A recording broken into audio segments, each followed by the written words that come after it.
Boas tardes, benvidos a todos á presentación do libro Las aristas de la sostenibilidad, que para mí é un placer estar aquí como presentador, sustituyendo a Álvaro Silva, que era el que estaba previsto, pero no pudo venir y me lo pidió, y yo como encantado, es un auténtico placer. Este libro, A la lista de sostenibilidad, escrito por Sindo Frijó, catedrático de Ingeniería Química en la Universidad de Santiago, con trabajos importantes relacionados con análisis del ciclo de vida, trata un poco de explicarnos todas las... Aquí pone aristas, que me parece una palabra preciosa, pero sino todos los aspectos que tiene la sostenibilidad, este equilibrio que tenemos que mantener entre los recursos que hay y la vida que tenemos y las necesidades que tenemos. Nos acompaña también aquí en la mesa el editor del libro, Juan Luis Blanco Valdés, que es el director del Servicio de Publicaciones de la Universidad. Y antes de pasarle la palabra, le quería decir, se lo comenté antes personalmente, que viendo el libro, ya lo veréis, quería felicitarlo por la edición. Es una preciosidad, porque aparte del texto en sí, que es magnífico, pues está lleno de gráficos, lleno de esquemas, lleno de ilustraciones preciosas yo no la conocía, de Juan Ribardeval, y que hace un libro muy ameno de lectura y muy didáctico y facilita mucho. Por eso quería felicitar la edición y le doy la palabra aí a Julián. Bueno, pois moi boas tardes, noites, un pouco tempestuosas para todos. Eu escoitei unha vez a un amigo moi sabio que me comentou que a partir de certa idade nunca desminta un eloxio. Entón, estou encantado de recibir as gabanzas que me acaba de dirixir Antón alrededor do libro. Eu lle comentaba que os editores poñemos o abecrén ao guiso, pero que o guiso normalmente cócese noutros fogóns, e os fogóns neste caso eran de primeirísima calidade. Tanto o texto que presentou en galego e en castelán Sindo, que ademais de todo é o meu vicerreitor, estou obrigado a facerlle un pouquiño a pelota, claro. Sin dúbida. Sin dúbida, sin dúbida, porque aquí toca el dogma. Aquí toca el dogma. A verdade é que o texto que traía a organización do texto, as ilustracións e por riba e como remate estas, en fin, eu non sei como calificarlas, maravillosas, sublimes, espectaculares acuarelas tan acaídas, ademais, a cada tema que iba desenvolvendo co seu corolario o noso autor, pois facía un texto realmente, en fin, apetecible para calquera editor. Eu, en primeiro lugar, teño que, ademais de agradecer as gabanzas, Antón, por suposto, dar as grazas, iba a dicilo en último lugar, last but not least, pero vou non dicir en primeiro lugar, asindo polo seu, xa que teño ocasión tamén de comentalo en público, pola súa complicidade, na súa calidade de vicerreitor, polo seu apoio á editorial, polo seu amor librorum, polo seu amor aos libros, e isto ven de bastante antes de que fose vicerreitor, e mo demostrou reiteradamente, e, en fin, como guinda deste pastel, pois, por poñer nas mans das prensas universitarias esta gollería de libro. Do libro falará él, tú has venido a hablar de tu libro, y yo he venido a hablar de mi editorial, que es de lo que se trata aquí. Yo he venido a hablar de mi editorial. Bueno, en primeiro lugar, quero saudar a nosa vicerreitora da Organización Académica, a nosa secretaria xeral pola vosa presenza, desde logo o presidente do Ateneo, e agradecer a todos os vogais do Ateneo tamén, digamos, a acollida que nos brinda nesta noite para este acto de presentación. Co Ateneo, Pancho lembrará, non sería a primeira vez que colaboramos editorialmente. Hai xa 5 anos, como pasa o tempo. En 2020, coincidindo co bicentenario do nacemento da inmensa, inconmensurable Concepción Arenal, tivemos ocasión de facer unha coedición co Ateneo de Santiago, o lembraredes, de dous textos absolutamente sublimes á altura dunha cabeza tan magníficamente organizada como la de Doña Conchi, la mujer de su casa y la mujer del porvenir. O sea que aquí están as portas da editorial abertas para outra xeira de outra, digamos, posibilidade de coedición Pancho e resto dos vogais do Ateneo. En segundo lugar, malia que vexo que non están, quero agradecer a Juan Lema, autor da casa. Hai tamén xa 7 anos lle publicamos o discurso inaugural do curso 17-18, a Enxeñería Química ao servizo da sociedade, desto sabe moito tamén o noso autor, e a nosa común amiga, no meu caso amiga persoal de hai moitos anos, Rosa Quintana, deputada nacional e conselleira de Pesca, por poñer o limiar e o prólogo, perdón, sí, o limiar e o prólogo, sí, das dúas edicións en galego e castelán. Eu lle vou a dar enseguida a palabra a Sindo, porque él ha venido aquí a hablar de su libro y yo he venido a hablar de mi editorial, y me imagino que os interesará mucho más su libro que mi editorial. Pero, como tengo la oportunidad, sí me gustaría encajar o enfocar en la presentación, perdón, pasei o castelán sin darme nin conta, deste libro nun certo contexto, que é o que explica un pouquiño o motor do que son as editoriais universitarias e do que somos as editoriais universitarias en 2025. Hai xa moitos anos, en 1930, un señor que quizáis vos sone, José Ortega y Gasset, publicou un libro que se chamaba La misión de la universidad, e aí establecía 3 patas para a función social da universidade. El falaba de la transmisión del conocimiento, de la enseñanza a los profesionales y de la investigación científica. Traducido a artillaría léxica terminolóxica actual, nos falamos de docencia, investigación e transferencia. Estas son as 3 patas, supoño que ninguén o discutiría, as 3 patas da universidade. A docencia, a investigación e a transferencia. As editoriais universitarias, nomeadamente, nos toca o, diría, estratégico papel da transferencia do coñecemento. Calquera que bote unha ollada a Xindo Feijóo, que é un dos autores máis citados da Universidade de Santiago, que está nun ranking absolutamente espectacular, verá que a súa produción científica fundamentalmente se articula ou se organiza en artigos científicos destinados, como digo os ingleses, aos scholars, aos eruditos ou aos especialistas. Por eso, cando baixa a área da divulgación e di, no, mira, todo o coñecemento que eu teño acumulado ao longo da miña experiencia como investigador o vou a poñer en blanco sobre negro en un libro divulgativo. Esta é a misión sagrada que, en fin, eu vim aquí a falar da miña editorial. A misión estratégica que temos as editoriais universitarias, o de transferir todo ese volume, todo ese magma de coñecemento que se coce nos laboratorios, nos grupos de investigación, nos proxectos de investigación. Eu vos podo dicir, Xindo sabe, que a editorial universitaria está en franca desproporción entre o volume e demanda que ten de servicio e as nosas posibilidades, porque a Universidade de Santiago é un mastodonte, é enorme. Ten unhas, home, non che vou dicir que sexa a UNAM, pero lle chega ben. E xera unha cantidade de investigación e de necesidade de transmisión da cultura que cumprimos, non sempre ben entendidos polos equipos de reitorais, as editoriais universitarias. Home, que si no toco la paletilla un pouco, pues que parece que no dices nada de cierta relevancia, non? Podía chiquiñar o ollo, ti tamén, pero... Pero como todos aí. Exactamente, sí. Sí. Hai certa diferencia. Hai certa diferencia.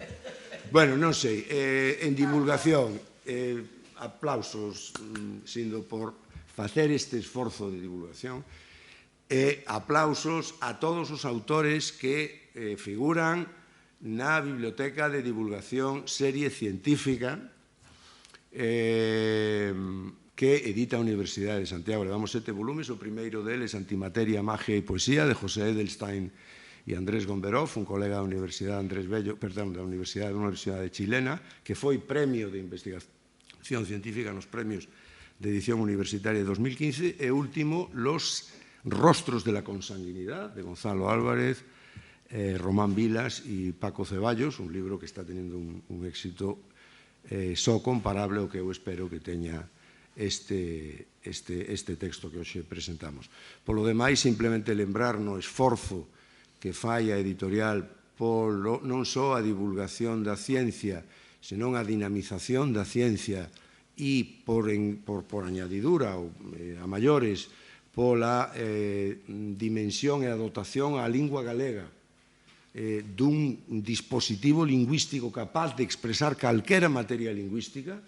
Esta traducción ao galego na que Sindo se empeñou moito e o vin claro do primeiro momento é unha mostra. Está a nosa colección de clásicos do pensamento universal, dirixida por Darío Villanueva e que vai cumplir en nada o volume 50. Darwin, Newton, von Neumann, Lavoisier, Euclides, Popper, Rachel Carson, Humboldt, todo isto está editado. No 2026 imos a editar os 2 volumes da Radioactivité de Marie Curie, bipremio Nobel, o cal supón, en fin, isto, claro, son libros que isto son drogadura. Quero dicir, non é precisamente divulgación científica, pero é un esforzo pola divulgación ou pola ciencia en galego, que tamén é fundamental no noso caso. Polo tanto, e xa me calo, do libro falará cumpridamente o seu autor. Está cheo de cuestións interesantes, en fin, dun adxetivo que hoxe está prácticamente na xenda diaria de todos: sostible, turismo sostible, comunicación sostibles, universidades sostibles, e, bueno, pois analizar as claves en 3 arestas, como fai Sindo, é un esforzo que eu lle agradezo moitísimo, que estou certo que vai ter unha gran acollida de público. A min gustoume especialmente o capítulo da alimentación, porque me gusta moito a pescada e porque me gustan moito as sardiñas. E, ademais, el o dirá, o libro nútrese das colaboracións que Sindo ten dende hai anos con The Conversation en España, e que el tivo a xentileza de irme goteando de cando en vez. Eu as lín sempre con moito gusto, e lembro precisamente, xa como último detalle, que a que se refire ás sardiñas, que está na parte da alimentación, tivo a xentileza de enviarme un 23 de xuño contra a tardiña, cousa que eu agradecín moitísimo, porque, ademais de disfrutar da lectura, disfrutei moitísimo máis das sardiñas, coñecendo as súas bondades nutricias, verdad? O sea que foi algo realmente, non sei, foi como o primeiro chanzo anecdótico dun libro que 4, 5, 6 meses despois pois foi unha realidade. O sea que moitas grazas, Ateneo, moitas grazas, Sindo, moitas grazas a todos vos por aguantarme este tal, pero eu xa dixen que viña a hablar de mi editorial. Muchas gracias.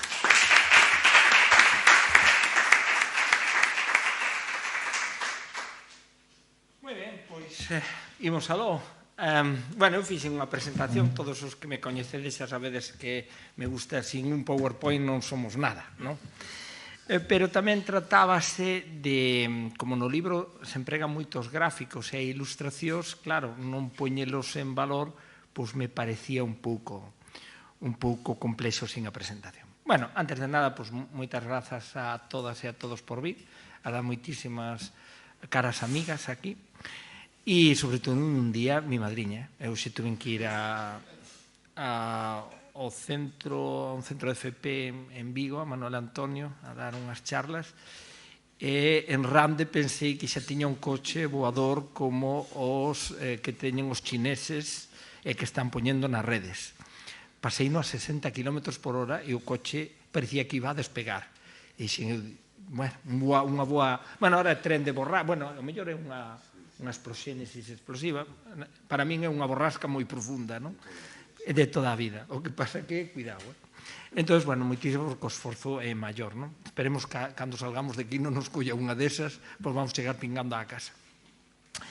Entón, eu quería comentar, bueno, o primeiro de todo, bueno, é agradecer, bueno, hai unha semana que se leu a versión en galego. Entón, primeiro fixemos a versión en castelán.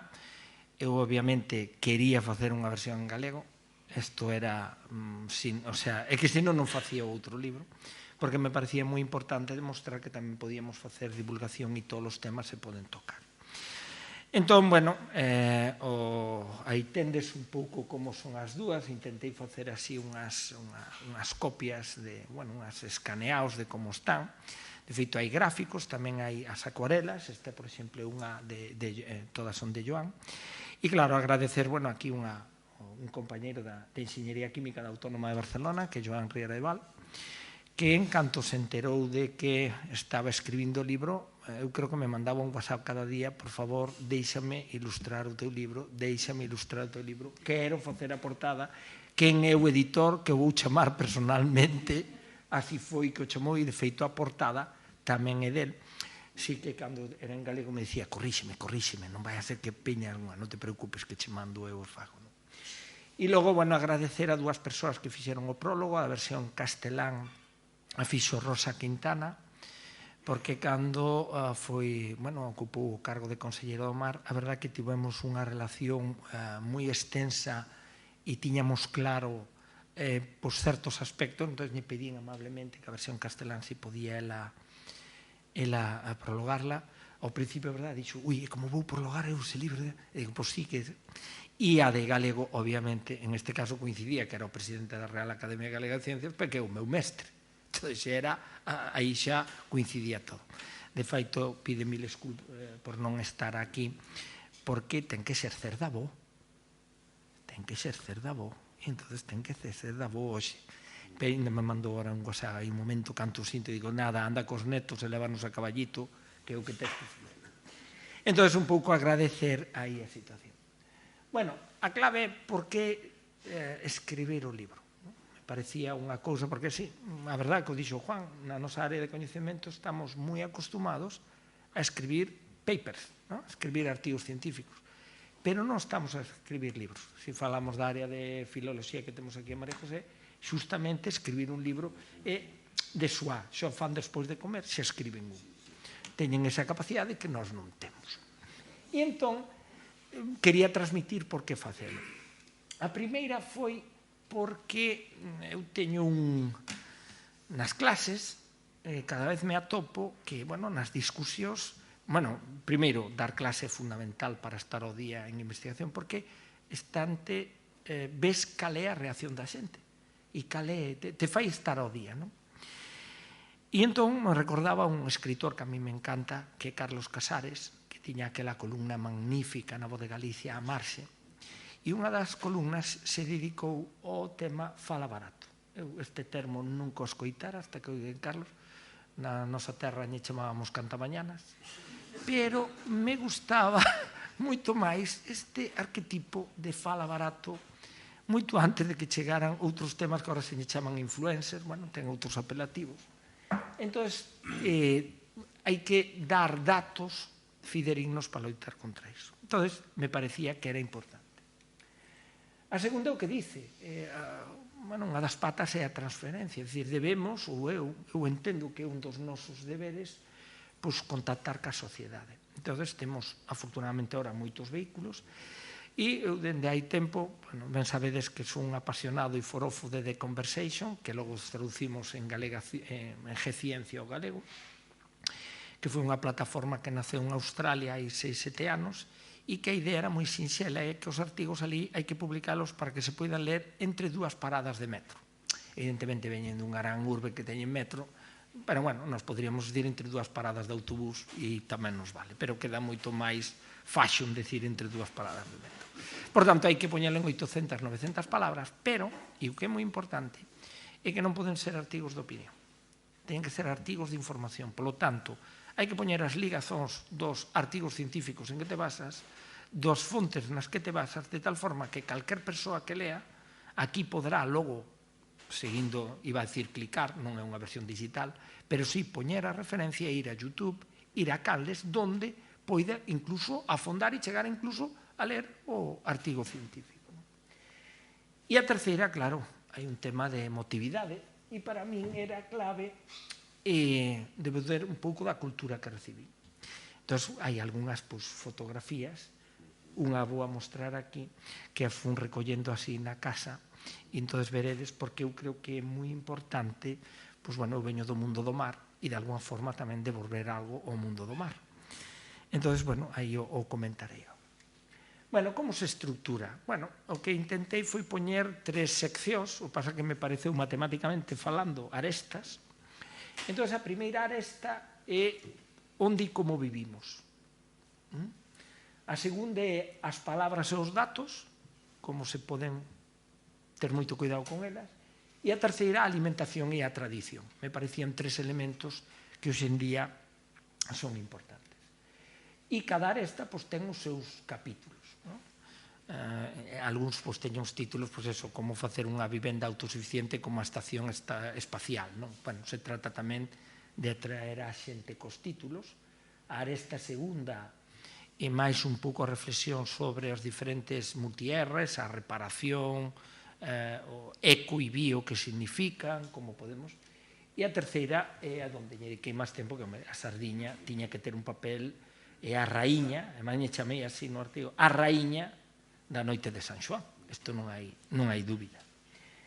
Ben, como se estrutura? A verdade, como se intentei estruturar? Pois a verdade, un pouco, lendo un libro dun profesor da Universidade de Harvard que decía as 5 ecuacións que cambiaron o mundo, el os estruturou en a peleación latina de cheguei, vin e vencín de Julio César. Entón, a idea de cada capítulo ven cunha introducción de por que chegamos aquí, ven todo un desenvolvemento e logo unha conclusión e, digamos, ese vinche. Este é un pouco como ten, e sempre intentando que sean as 1000 palabras cada capítulo e apoiarse en gráficos.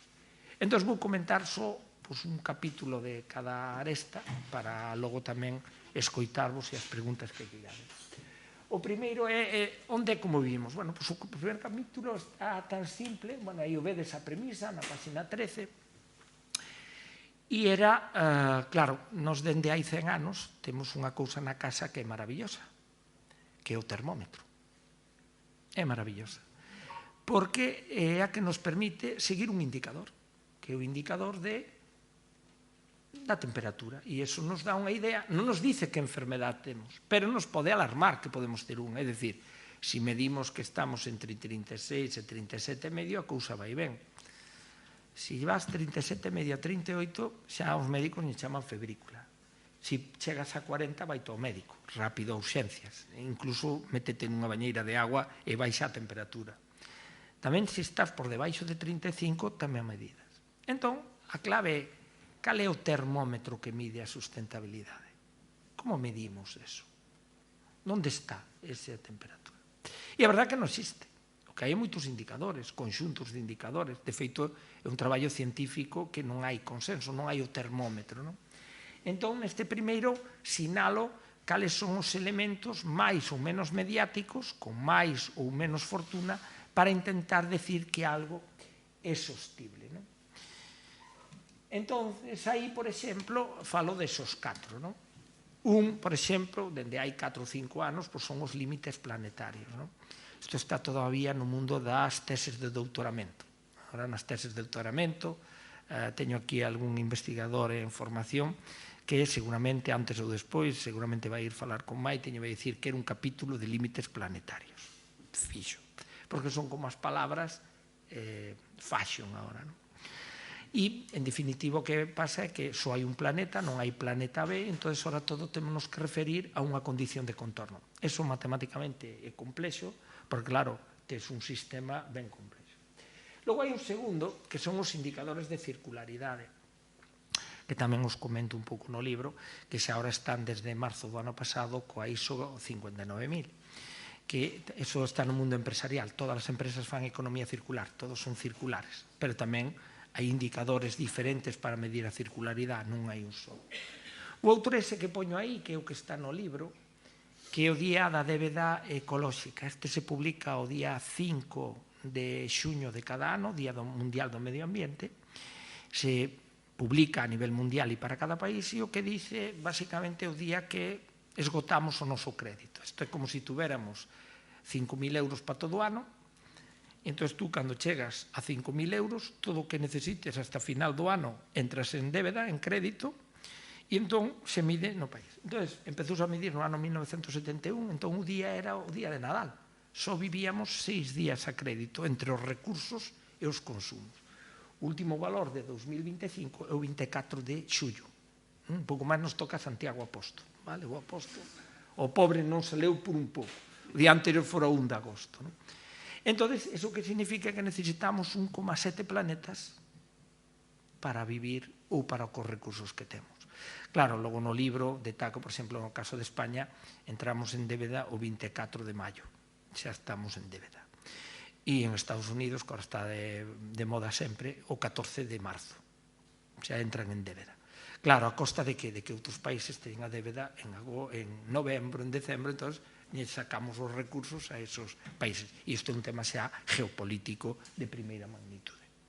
E logo, o último, por exemplo, este é un gráfico que poño aquí, podo poñer animado, e ali está no texto. E entón, bueno, aí, logo tamén falo das pegadas, etc., pero, bueno, cal é o corolario, co final, digo neste capítulo, pois é iso, que vai na página 24, non? Ter datos fiables e representativos son determinantes na medición dos límites planetarios. Esta diagnose é clave para tomar as decisións adecuadas a nivel individual e colectivo para lograr un desenvolvemento sostible no noso planeta que agradecerán as xeracións futuras. Entón, isto é un pouco como é a estrutura e este capítulo, un pouco para que vexades como vai. Logo volverei sobre isto, sobre a foto e sobre as xeracións pasadas e futuras. Este tamén foi un pouco máis divertido. Este foi a raíz dunha estancia de investigación que fixéramos Maite e eu hai tempo en Estados Unidos e, nos chamaron do Museo Smithsonian de Washington porque eles tamén tiñan un problema co arsénico, porque na Guerra Civil Americana eles, ben, sabedes que na cultura igual que na nosa, nós temos unha cultura, evidentemente, acabamos de pasar o día de difuntos, non?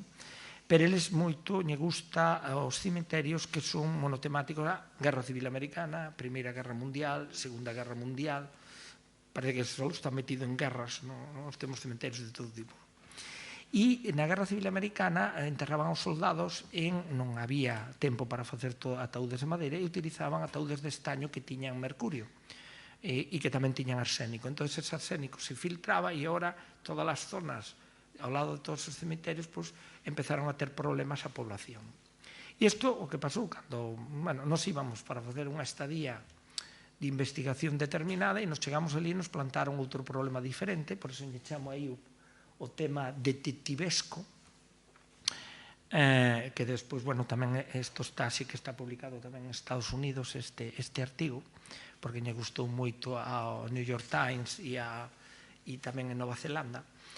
E claro, cal é a clave? Nos chegamos ali e nos dixeron, mira, temos un problema. O hospital universitario da Universidade de Arizona detecta que está morrendo moita xente por arsénico. Entón, os americanos que teñen todas as estadísticas teñen ventaxas e inconvenientes, como todos os povos, pero te aseguro que facer listas e rankings non hai que nos gane. Todo. Entón, teñen o número de mortes de cada cosa en cada estado da Unión. E resulta que Arizona era 1000 veces superior ao resto da Unión. Entón, eso non podía ser. Que pasaba aí? Entón, empezaron cas hipótesis. Mira, aquí hai moita viuda negra. O sea, matan a todos os homes cantos hai e é a explicación. Morrían tanto homes como mulleres. Pois era un tema social, polo que comen. Morrían tanto ricos como pobres. Entón, tiña que estar en algo que toda a poboación tiña acceso. Claro, que hai algo que ten toda a poboación acceso? A auga.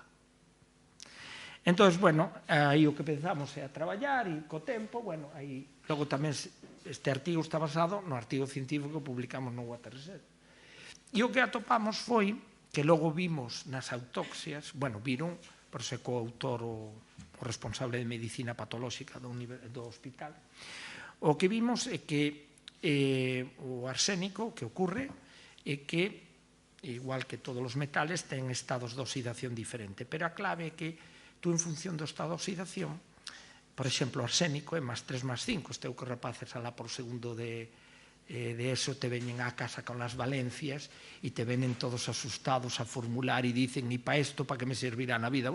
Para isto xa sirveu, E o arsénico ten +3+5. Que pasa? Que o +3 é soluble e o +5 é insoluble. Co cal, eles tiñan moitos vertedoiros, metían o co +5 e logo hai unhas bacterias que son anaerobias, Nosotros collemos a enerxía do oxígeno, pero as baterias de nero veñen canta calquer metal. Entón, esa forma de tocar collían o arsénico.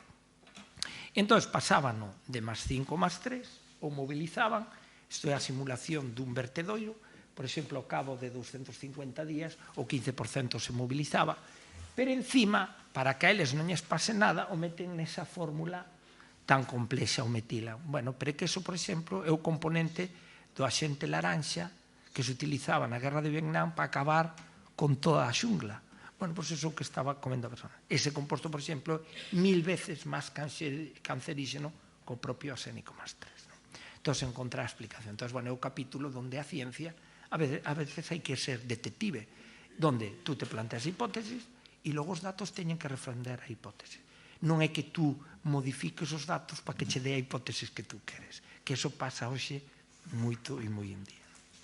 Bueno, e, bueno, claro, que se pode actuar preventivamente, que unha vez que actuemos preventivamente, o mellor é que o arsénico non salga de +5 +3 e se mova, isto é o primeiro. E o segundo é, se sae, detectalo e actuar. E esta é a forma de loitar no medio ambiente. Se vamos a esta segunda, pois aquí hai un capítulo que é o do Prestige. Entón, aquí o que fixemos, se recordades, a verdade que o Prestige parece hai moito tempo, porque claro, como temos a COVID aí tan cerca, vamos de peste en peste e tiro porque me toca, non? Entón, un pouco aí tamén comentar que significa, os traballos que se fixeron, como era limpar. De feito, esas son fotos do Máster de Enxeñería Ambiental da Universidade de Santiago, que o número de voluntarios ese día, porque era 4 días despois de que houbera o naufraxio, era o alumnado da USC máis un voluntario. O que logo saleu co rei, un catalán que saleu co rei, estaba con nós ese día, logo se fixo famoso porque lle deixamos nosas botas, que nin botas tiña para facer. E, por exemplo, estas son acuarelas que fixo Joan, que me parecen magníficas. Unha, pois, é o momento culmen, a proa do Prestige afundíndose. E a outra, eso se basou un pouco no traballo de Juan Garrido, que o vexo aí, na praia cas pedras, que nos deron aí nos deron un cacho de terreno, vamos a dicilo, para que o limpiáramos. E digo, o que temos que facer os científicos. Entón, unha das posibilidades, acordas, Juan, era ir cun bruxo e limpiar a pedra e nin bacterias, nin nada. Bueno, ao final, casi é certo que a natureza funcionaba mellor que eso. E deso se ve, bueno, como os artigos científicos salen disparados a raíz do sistema. Os nosos están no 2007, 2000 tal, un pouco, 2 anos despois, porque limpar a praia levounos un cacho. Entón, hasta que a tuvemos limpia, non fomos prudentes de non publicar que limpamos, pero tardou casi 2 anos en limpar.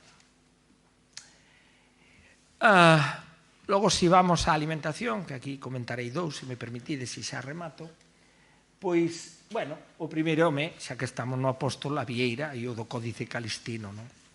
E entón, bueno, isto foi a raíz de cando se mangou, evidentemente, extraviouse o libro, mangou, queda un pouco, digamos, colleu no prestado da biblioteca e logo esquenceuse de volvelo e deixou no ali nun garaje. Se fora un ladrón o teria vendido, mira os do Louvre, saben a que van e logo intenta vendelo. O pobre home levou no palera e logo deixou no ali nun garaje que, en fin, hai esa viñeta do bicheiro, non sei se a coñecedes, que está ele, a muller, ven el co apóstol e diñe, xa me estás traíndo máis cachevadas para a casa. Pero me gustou moito eso. É unha cuestión moi galega, non? Entón, claro, aquí é porque temos sempre a tendencia a pensar de que o que facemos agora é o máis, e a veces tamén hai que botar a volta atrás. E a economía circular empezou hai moito tempo, non? Entón, bueno, aí se establecía un pouco que cousas xa se facían por falta de recursos, etc. E xa un tema máis de por que a vieira hai que comela, porque nos dá moita proteína e, por exemplo, vais a pegar carbono e nos dá, iso fai que a dieta atlántica sea moi boa e non hai que ser vegano nin vegetariano, vale? É moito mellor ser dieta atlántica, un poquinho de peixe, un poquinho de carne, un poquinho de todo, sí que nos ven mellor. Se non hai que suplementalo, está claro, porque non teñen ese material. Este outro tamén, que este era, bueno, isto son 2 fotos do barco da familia xustamente collendo a sardiña e a acuarela de Joan. Joan non ven do mundo do mar. Eu me extrañou moito cando fixo esa acuarela. Hasta lle preguntei, pero tú fostes algunha vez a dar un lance? E dice, no, pero porque o que lía, o que tú me contabas, que eres bastante pesado, pois vou vendo de como é, non? Porque me dicías, e que o calón de popa, e el, como catalán, dicía, pero que é o calón de popa? Pero que me estás contando?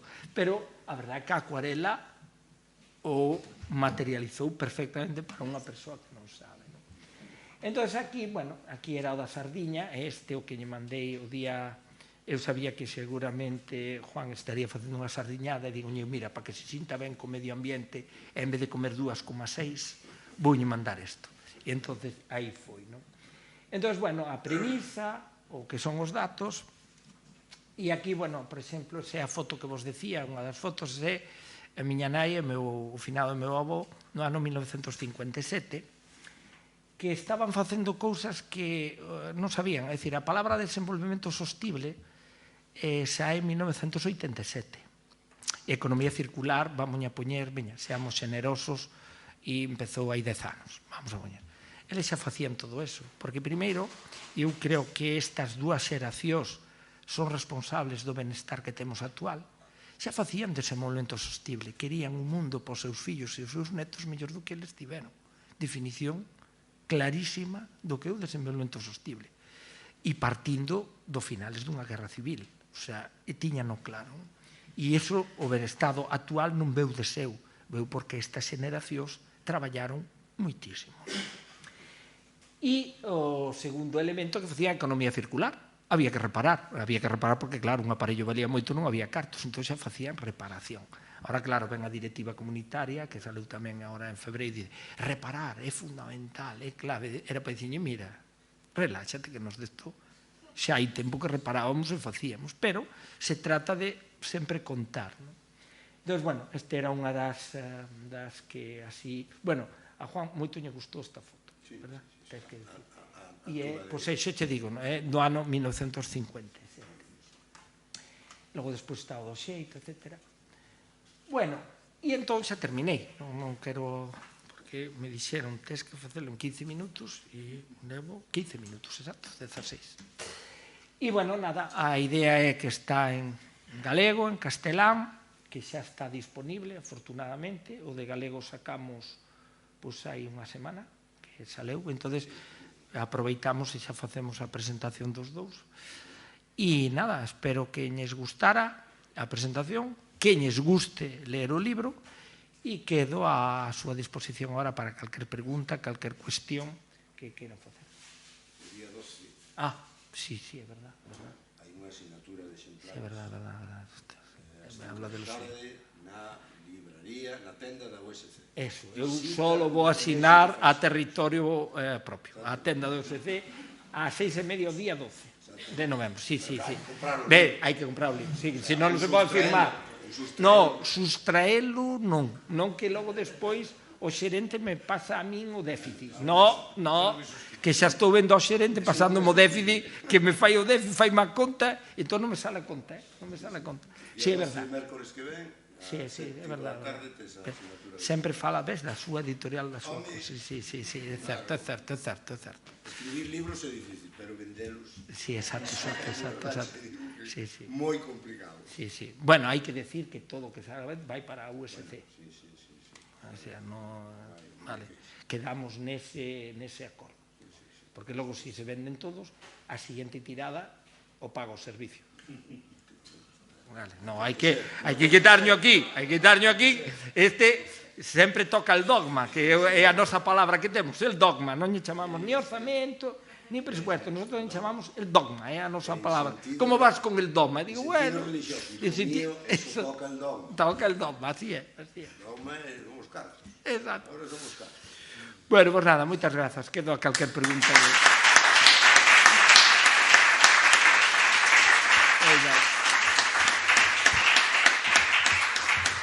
Ben, ahora podense facer preguntas. Semente pido que a xente levante a man para que lle leven o micro e podamos escoitar todos ben. Alguén quere comentar alguna cousa?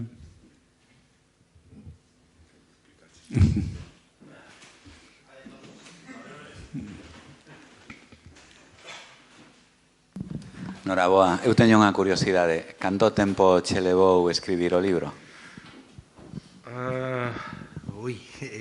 Realmente foi aos poucos, porque ao ser por artigos, pero pode ser 4 ou 5 anos. Pode ser o traballo de 4 ou 5 anos aquí. Logo, despois darlle a orden, aí sí que me axudou moitísimo Juan, un pouco darlle un fío conductor e intentar armonizalos todos. De feito, hai bastantes artigos de Conversation que aquí non están, porque tratábamos de buscarlle un fío.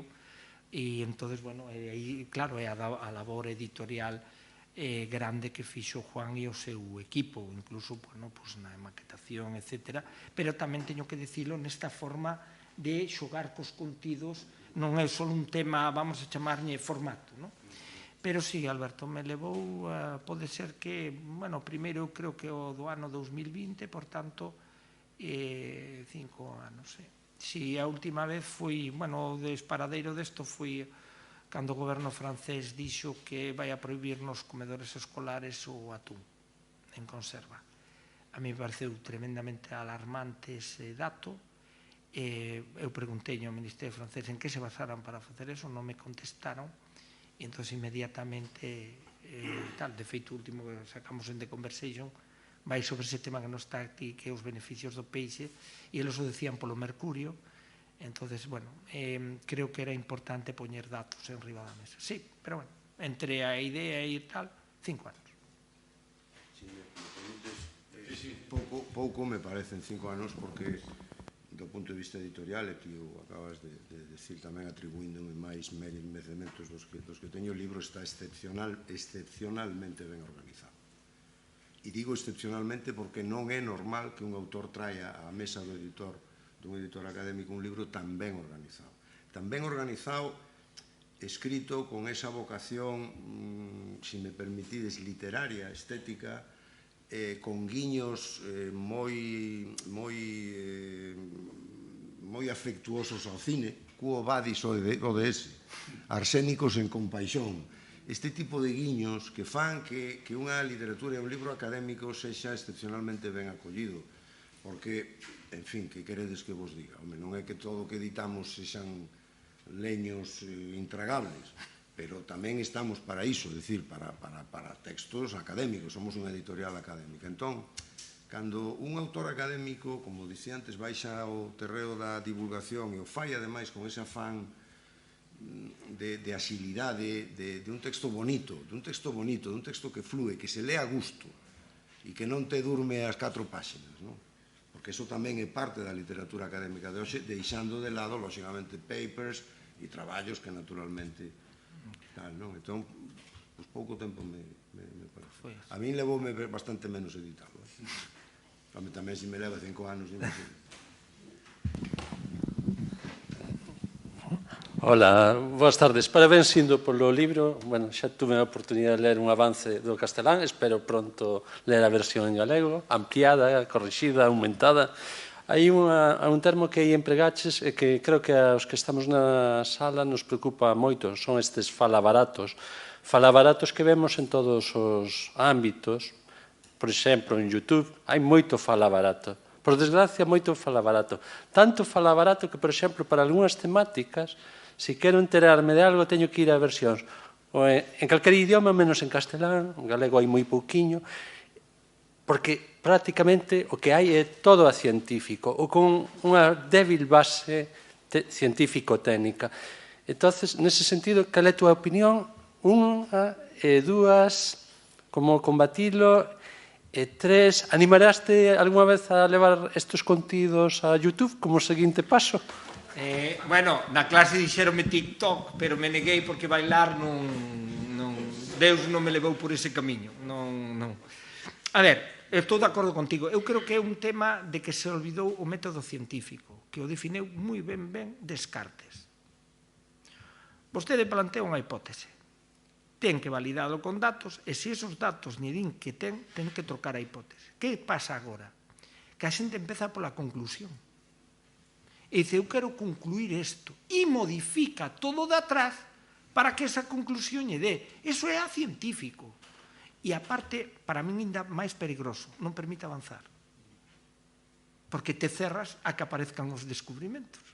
E iso, agora mesmo, ocurre. Tamén ocurre que a xente, e é verdade, e isto vemos na sociedade, que quere mensaxes curtos. É dicir, bueno, a época dos posts, etc., que decían, eu recordo cando decían, bueno, solo se van a poñer a 140 palabras nos tweets. Entón, chegou un momento que dixeron, ahora vamos deixar 250, unha corrente dicindo, pa qué? Sobran 120. E eu dicía 250, a mí non me dá nin para poñer o lápiz. E logo despois existe un problema do instantáneo.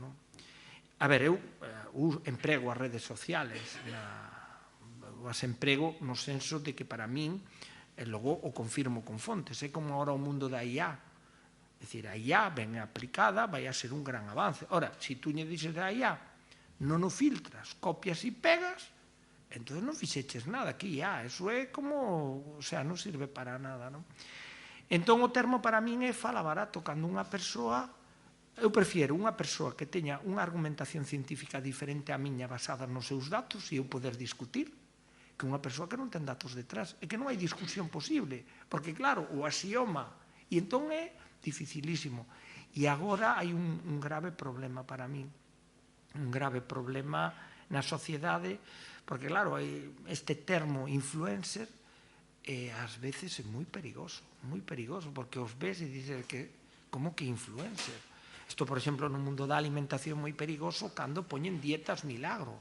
Están atentando contra a saúde das persoas máis vulnerables. Quen? A xente que ainda está sin formar, xente que ten poucos anos, e me dicen, eu que sei, eu cando vexo dieta de la manzana, Dios mío, pero como? Sí, hai que comer solo manzana. E digo, vas morrer, te van faltar proteínas, te van faltar... É dicir, que tú non eres autótrofo, que eres heterótrofo, que necesitas cosas para tal. Eu aí o vexo. A única forma de combatilo, formando. Non hai outra. E entonces a universidade ten que formar persoas críticas e no tema da divulgación, pois, bueno, de alguna forma contribuir. Se hai moitas pequenas gotas, poden facer un pequeno grifo, varios grifos, enchemos unha bañeira, e é a única forma de facelo. Pero sí, me dixeron varios de... Non. Xa me quedo ca palabra escrita, Juan. O do TikTok non me vai. Hola, enhoraboa, como sinto polo libro. Seguindo con este tema, bueno, pois en moitos sitios se está falando precisamente xa non dos influencers frente aos divulgadores, que eu penso que hai que poñer en valor o feito da divulgación científica seria fronte á inmediatez destos falbaratos. E se fala moito diso e tamén das fake news. As fake news que son a modificación da realidade para intentar explicar o que a ti te convén, incluso económicamente dende un punto de vista empresarial para conseguir unhos obxectivos. Entón, neste contexto que temos, non cabería intentar que a xente que está na investigación faga un esforzo ou polo menos se forme para que poda comunicar mellor e facer unha transferencia moito mellor dos coñecementos, porque a nivel da empresa ou a outros niveles todo o mundo xa se este poñendo as pilas para intentar comunicar mellor o seu traballo na ciencia, para intentar facer todo isto que está no teu libro e en outros libros. Debería de haber un esforzo maior por parte porque senón cada vez parece que se está alonxando máis o coñecemento da sociedade. Isto, claro, ten un risco moi importante. E aparte o que ocorre é que tú se abres la fenda por onde se meten cousas que non son correctas.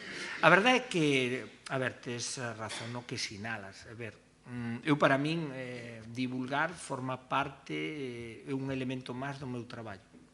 Vamos dicir, para min é tan importante como levar a vicerrectoría os temas de ciberseguridade. Por poñelo xa nun exemplo no que máis me aterra o que máis... Para min é fundamental.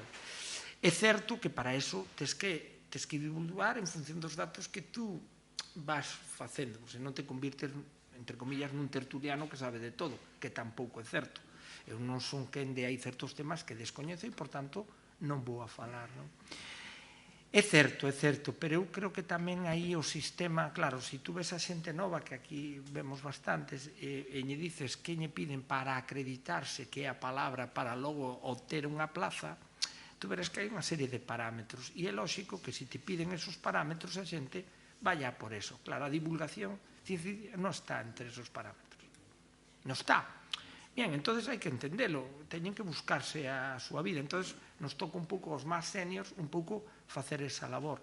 Claro, eso nos costa máis porque a chegar a xente nova prefieren, é dicir, seguramente o que eu diga, se o dice unha postdoc, vai chegar moito máis rápido, porque o ven máis tegrano. Se o digo eu, a mí me pasa, non? Por moito que intentes achegarte. Pero é certo que é unha eiva xeral. Eu por eso a plataforma de Conversation, bueno, iban a mandar mañá un mail a María José a ver se o publicaba, pasamos os 3 millóns de lectores.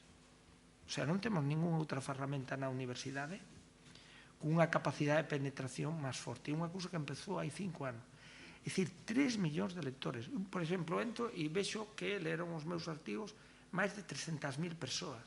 Bueno, ningún paper se vai a chegar, é dicir, os papers ao mellor os leen, vamos a poñerlle, home, sí, os citan, entón, como os citan, o máis citado ten 500, vale? Quere dicir que dos lectores, 500 lles gustou tanto que te citaron, que xa ter un artigo, un número de 500 é moi alto, na nosa área, por exemplo, que un paper che pase de 50 citas, xa quere dicir que é un bo paper. O digo polos números, porque senón a xente pensa, 50 citas son los... Non, 50 citas na nosa área, non sei en outras, pero na nosa xa implica que un traballo con certo peso. Pero tú dices 3 millóns e iso é un salto que só se pode conseguir. Por eso a verdade é que todas as universidades españolas se puxeron. Nós temos o acordo con Gciencia porque é moi importante, temos 2 idiomas e entón Gciencia inmediatamente traduce o galego o día seguinte. Entón eu creo que as plataformas abertas este tipo de é o que temos que facer, pero sí, é verdade que para min deberíamos de divulgar máis porque se non se meten nesa fenda persoas, é o que tú dices, hai moitos divulgadores científicos vos, pero tamén a día de hoxe hai máis falabaratos que divulgadores, porque é moito máis fácil. E aparte logo o que dices, o que decía desde as fake news, é que o medo, actuar contra o medo das persoas, o medo é terrible. Terrible, claro, tú imagínate. Eu digo, non comer peixe ten mercurio. E que cheguen e digan, claro, que se asuma e que eso por parte da sociedade, como pasou, ginecólogos que digan, mulleres gestantes, non podedes comer nada de peixe. E dice, entonces nós, que tuvemos a dieta atlántica, que somos un dos países con máis longevos, estamos... O sea, tú ves os periódicos norteamericanos e dicen España, dieta atlántica, dieta mediterránea. É dicir, estamos exportando calidad e importando desgracias. É increíble. E iso ves. Entón, claro, hoxe en día, que a capacidade analítica é que, é dicir, despois da Segunda Guerra Mundial se medían 60 compostos. Esa era a capacidade analítica. Ahora mismo se miden a capacidade analítica e de máis de 8.000 compostos, pero a valores de pico. Entón, claro, se ahora calquera de nós nos fa un análisis de sangre a nivel pico, damos de todo. Damos mercurio, fijo que damos, pero, por exemplo, tú, a sardiña ten mercurio? Sí. Bien, a ingesta semanal tolerable que manda a Axencia Europea Alimentaria, te tes que comer unha tonelada para chegar a ese valor. Co cal non morres polo mercurio, morres pola enchenta. O sea que el mercurio é pecata minuta. Te comistes unha tonelada e te vas por outro mundo pola tonelada de sardiña que te dan. Pero claro, pero quedou o medo. Pero é que logo se demostra que co selenio, encima, que hai pouco, é dicir, non hai ningún peixe galego que supere o límite marcado. Evidentemente, canto máis vas arriba na cadena trófica, peixe espada, marrajo, etc., teñe máis cantidade. Claro, tendrías que comer, o sea, para pasarte a insectos tens que comer peixe espada ao desayuno, a comida e a cena, e todos os días, co cal, o sea, morres por outra cousa, pero non morres... Bueno, tal. Claro, pero que o selenio vai ben. Pero claro, que pasa? O que se veu, e estos son os datos, bueno, isto que traballamos dende agosto, que un tema, o 50% das mulleres españolas deixaron de comer a cantidade de peixo necesario e empezan a ter déficit de ácido fólico, de omega 3, e teñen que facerse suplementos. Iso é terrible. Por eso tú ahora vas aos supermercados, perdonando a expresión, e que veis? La de los botecitos, ni chamo eu. E ves ali, magnesio, colágeno, vitamina B12, tal. E digo, vaite ali a comprar unhas sardillas e tes todo eso de forma moito máis natural, non? Pero claro, se actuou sobre o medo, e entón falábamos con mulleres gestantes e lactantes, e claro, o medo é, e se lle pasa algo ao meu fillo? Tomo por decisión xa non comer nada. De onde saleu eso? Dun fake news. E ora está tendo os problemas á inversa. Entón, por exemplo, unha profesora de fisioloxía da Universidade de Murcia, que está no traballo e que é experta en muller lactante e gestante, está horrorizada, e dice que xa se están producindo malversacións no feto. Porque, claro, es que non entra por la... Bueno, entonces, isto, a veces, o medo, actuar contra o medo, e unha vez que penetra, quitar eso é terrible. E estamos vendo ese exemplo, e vedes o consumo de peixes, e vedes os datos, baixou en picado. Co cal, a nosa dieta tradicional de toda a vida, que era a que debemos exportar, ahora estamos importando, pois eso, cousas terribles, non? E iso van a pagar as xeracións futuras, claro. Nos liberaremos aí un poquito, pero a segunda, a terceira xeración. Os datos os vedes, están dicindo que España se prevé que as xeracións futuras teñan esperanzas de vida menores que as que temos actualmente. Vai haber unha regresión basada en estos datos que está facendo. É terrible, é terrible. Eu, polo menos, no... aquí teño varios que foron alumnos meus no mestrado, ñes machaco aí duramente. E non suspendo, o sea, eso solo ya forma parte del SUA. De feito, a marcha en a clase dice, se traballades non se suspende. Logo, despois, teñen que traballar e dicen, non sei se me merecía a pena ir ao examen e xogármela. Pero, bueno, a vida é así. Alguna pregunta máis? Non, pois entón, agradecer a Xindo e a Juan Luis a súa presencia aquí e gracias pola exposición e o debate que tivemos. Moitas gracias.